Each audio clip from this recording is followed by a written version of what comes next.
미국의 화웨이 제재에 따라 삼성과 SK하이닉스도 중국 화웨이의 반도체 공급을 중단하게 되었습니다.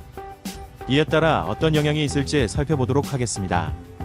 본격적으로 시작하기 전에 구독과 좋아요, 알림 설정 부탁드립니다. 여러분의 작은 관심이 저에게 큰 힘이 됩니다. 삼성과 SK하이닉스는 화웨이한테 메모리는 물론 5G, 모바일 AP, 시스템 반도체까지 공급을 중단하게 될 전망입니다. 오는 14일까지 공급하고 15일부터는 화웨이에 더 이상 공급을 할 수 없게 되었습니다. 이는 미 상무부가 미국 기술이 사용된 반도체를 화웨이에 판매할 수 없도록 규제한 것에 대하여 동참한 조치입니다. 미 상무부는 지난 8월 17일 성명을 통해 외국 기업의 화웨이 반도체 조달을 원천 차단하는 제재안을 발표했습니다. 미 상무부는 화웨이의 38개 자회사를 블랙리스트에 추가하면서 미국의 소프트웨어나 장비를 이용해 반도체를 만드는 기업이 블랙리스트에 오른 회사와 어떤 종류의 거래를 하려거든 미국의 허가를 받도록 했습니다. 이렇게 함으로써 화웨이가 빠져나갈 틈을 완전히 막은 것입니다. 블랙리스트에 오른 기업이 구매자, 중간 수탁자, 최종 수탁자, 최종 소비자인 모든 거래는 허가를 받아야 한다고 명확히 했기 때문입니다. 화웨이는 지난 5월 직접 설계한 반도체를 해외 기업으로부터 구입할 수 없게 되자 다른 기업의 설계를 맡겼고, 이마저도 끊기자 또 다른 기업의 기성품을 대폭 위축하는 방식으로 제재의 빈틈을 빠져나가자 미 상무부가 오회로를 원천 차단한 것입니다. 여기에 미국 행정부는 중국 본토 파운드리 업체인 SMIC도 제재 리스트에 포함할지 검토하고 있습니다. SMIC는 현재 14나노미터 미세 공정이 가능한 중국 최대 파운드리 업체입니다. TSMC나 삼성전자 대비 기술력이 낮지만 화웨이가 자체 개발한 칩셋과 모뎀칩을 양산할 가능성이 있기 때문에 원천적으로 차단하겠다는 것이 미국의 보관입니다. 현재 화웨이는 내년 초에 반도체 재고량이 소진되면 화웨이는 5G 네트워크나 스마트폰의 메이커로서 생명이 끝났다고 봐야 한다는 것이 전문가들의 의견입니다. 한국 입장에서는 당장 메모리 반도체 부분에서 타격을 입을 수 있지만 넓게 생각해보면 스마트폰과 5G 네트워크 등 다른 분야에서 이익을 볼 수 있다고 분석하고 있습니다. 유진투자증권에 따르면 지난해 삼성전자 매출액에서 화웨이가 차지하는 비중은 3.2%로 약 7조 3,700억 원으로 추산됩니다. SK하이닉스는 화웨이 관련 매출이 전체의 11.4%인 약 3조 원이었던 것으로 추정됩니다. SK하이닉스의 입장에서는 반도체 수출이 그만큼 줄어들지만 다른 부분으로 매출이 늘지 않기 때문에 더 큰 손해입니다. 삼성 입장에서는 5G 네트워크와 스마트폰에서 화웨이의 빈자리를 채울 수 있어 손해를 덜 볼 수 있다는 분석입니다. 신한금융투자 박형우 연구원은 중국을 제외한 글로벌 스마트폰 시장 점유율에 있어서 삼성전자가 31%, 애플이 18%, 샤오미가 9%, 오포가 5%, 비보가 4%인데 화웨이 스마트폰 수요 이동에 따라 삼성전자는 3,100만 대, 애플은 1,800만 대, 샤오미 900만 대 등으로 출하량 증가 효과가 있을 것으로 분석했습니다. 다만 LG전자는 화웨이와 주력 시장이 겹치지 않아서 수혜 강도가 크지 않을 것으로 전망했습니다.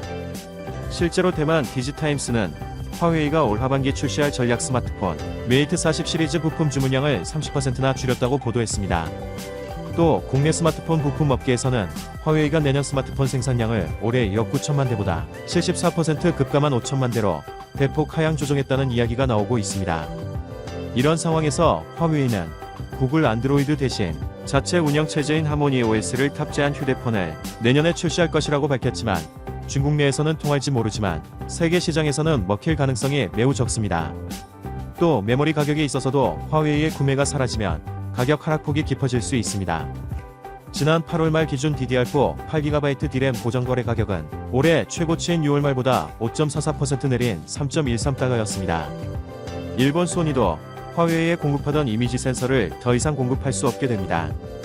애플 다음으로 화웨이에 많은 물량을 공급하던 소니 입장에선 큰 타격을 입을 수 있다는 분석입니다. 한편 선전시 소재 당대사회관찰연구소의 유카이밍 소장은 화웨이 제재에 따라 화웨이 본사가 위치한 선전시와 중국 전체의 전자공급망에도 끔찍한 영향을 줄 것이라고 분석했습니다. 유 소장은 중국의 화웨이를 대신해 중국의 기술과 세계화를 이끌 만한 다른 기업은 없다면서 화웨이가 미국의 제재를 견딜 수 없다면 누가 미국의 제재를 견딜 수 있겠는가라고 말했습니다. 선전시 통계국의 자료에 따르면 화웨이는 2016년 기준 선전시 GDP의 7%를 차지했습니다. 화웨이의 협력업체와 식당, 레저, 보건 등 화웨이와 관련된 서비스 부문까지 포함하면 화웨이가 선전시 경제에 미치는 영향은 엄청나게 큽니다. 고용 부문에서도 칭화대, 베이징대, 저장대, 푸단대 등 중국 명문대 출신을 가장 많이 고용했던 화웨이가 위축된다면 큰 타격이 있을 것으로 판단됩니다.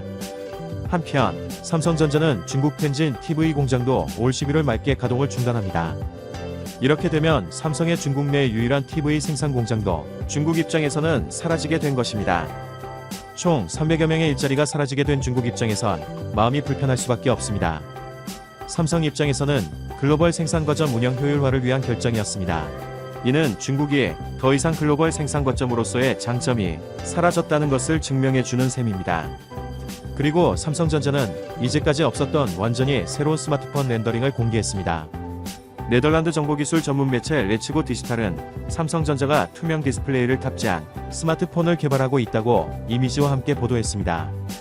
보도에 따르면 삼성전자는 지난 1월에 미국 특허상표청과 세계지적재산권사무소에 유틸리티 특허를 출원했는데요. 이 특허는 투명 스마트폰을 만드는 데 필요한 기술을 포함합니다. 물론 스마트폰뿐만 아니라 TV, 모니터, 노트북, 게임 콘솔, 카메라 등 다른 가전제품에도 적용될 수 있습니다. 투명 디스플레이 부문에서 생각나는 것은 지난 8월 21일 LG 디스플레이는 중국 베이징과 심천 지하철 객실 차량 내 윈도우형 투명 올레드를 세계 최초로 공급했다는 것입니다.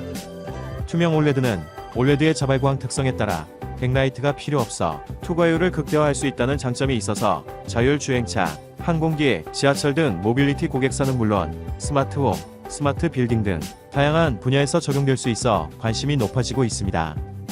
이번에 베이징과 심천 지하철 객차에 설치한 55인치 투명 올레드는 승객들에게 열차 운행 정보, 위치 정보, 지하철 환승 정보, 실시간 항공편 정보 등 교통 정보, 일기예보, 뉴스 등 생활 정보 서비스까지 실시간으로 제공합니다. 글로벌 컨설팅 회사인 프레시언트 앤 스트래티직 인텔리전스에 따르면 투명 디스플레이 시장은 오는 2024년 49억 3,300만 달러, 한화로 6조 원대 규모로 연평균 46%의 높은 성장률을 보일 것으로 전망했습니다. 오창호 LG 디스플레이 TV 사업부 부사장은 투명 디스플레이의 쓰임은 더욱 다양해질 것이라며 LG 디스플레이는 최고의 디스플레이 솔루션 컴퍼니가 되기 위해 다양한 산업에서 필요로 하는 제품을 공급할 것이라고 말했습니다. 이상으로 미 상무부의 화웨이 제재에 따라 삼성전자와 SK하이닉스가 오는 15일부터 반도체 공급을 사실상 중단하게 되었다는 소식과 삼성과 LG 디스플레이의 투명 디스플레이 관련 소식을 전해드렸습니다. 들이 한국이 영적, 경제적으로 세계를 이끌 것이다 라고 했는데 그 힘은 어디서 나오는 것인가? 코로나 바이러스 19를 계기로 한국에 대한 세계인의 관심이 부쩍 높아졌다. 한국은 K방역이라 하여 철저한 사전 검사, 확진자의 신속한 동선 추적, 확진자의 신속한 격리 치료 등을 바탕으로 대규모 확산을 차단하면서 국민의 일상생활을 유지시켜 나가는 시스템을 성공적으로 작동해 나가고 있다. 물론 정부의 이런 방역 시스템이 성공할 수 있었던 요인은 의료진의 헌신과 정부 시책에 적극적으로 동참하는 국민의 자기 희생과 실천이 있었기 때문이다. 타인의 안전과 국가를 위해 개인의 자유를 희생하고 국가 정책에 적극적 자발적으로 참여하는 한국 국민들의 모습은 많은 외국인들에게 신기하고 부럽기도 하고 때론 개인의 자유를 침해한다는 비판 어린 눈으로 바라보기도 한다. 한국이 갑자기 코로나19로 유명세를 탄 것은 아니다. 이미 한류 열풍이라 하여 2000년대 초반부터 드라마, 영화, K-팝 등을 통해 전 세계로 한국의 문화가 전파되었고 또 세계의 젊은이들은 한국의 문화에 열광하고 주체적으로 주도해 나가고 있다. 또한 삼성, LG의 핸드폰을 비롯한 전자제품이 전 세계 시장을 장악해 나가고 있다. 그리고 여러 분야의 전문가들은 앞으로 한국이 세계를 주도해 나갈 것이라 전망한다. 또 세계의 많은 예언가들도 한국이 영적, 경제적으로 세계를 주도해 나갈 것이라고 한다. 그렇다면 이 조그만 한국이 세계를 이끌어갈 수 있는 힘은 어디서 나오는 걸까? 한국은 36년간의 일본의 식민지 지배를 받았었고 해방된 후 5년 뒤 같은 민족끼리 종풀이를 겨누고 치열하게 싸웠던 6.25 전쟁을 겪었다. 이 전쟁으로 온 나라는 잿더미로 변했으며 대부분의 산업시설이 파괴되었고 이때 한국의 1인당 국민소득은 67달러로 세계에서 두 번째로 낮았던 최빈국이었는데 이제 한국은 1인당 GNI가 3만 달러 이상이면서 인구는 5천만 명 이상인 3050 클럽에 세계 7번째로 이름을 올렸다. 한국의 지리적 위치를 보면 중국 대륙 동북쪽 끝에 매달려 있는 삼면이 바다로 둘러싸인 반도국가이다. 이러한 지정학적 위치 때문에 북쪽에 거주하는 북방민족의 끊임없는 침입과 중국, 일본의 침략을 수없이 겪어온 나라다. 약 5천년의 유구한 역사를 지닌 문화국가이면서 이 5천년의 역사 동안 약 천여 번에 걸친 외적의 침략을 이겨낸 민족이기에 한국의 역사를 한마디로 표현하면 국난 극복의 역사라 할 수 있다. 이러한 국난을 당할 때마다 우리 민족은 영토는 좁고 삼면은 바다로 둘러싸이는 현실 속에서 살아남기 위해서는 온 국민이 하나가 되어 죽기까지 적들과 싸우는 길뿐이었다. 이러한 전쟁이 반복되다 보니 우리 민족의 유전자 속에 인내와 끈기와 이김의 DNA가 형성되어 왔고, 나보다는 이웃과 국가를 위하는 공채의식이 강하게 뿌리내리게 되었다. 국가를 위하는 것이 곧 나를 위하는 것이요, 국가가 없으면 나도 없다는 의식이다. 그래서 우리 언어에는 나라는 표현이 많지 않고 대신 우리라는 표현을 주로 쓴다. 나의 남편이 아니라 우리 남편, 내 집이 아니라 우리 집, 내 딸이 아니라 우리 딸.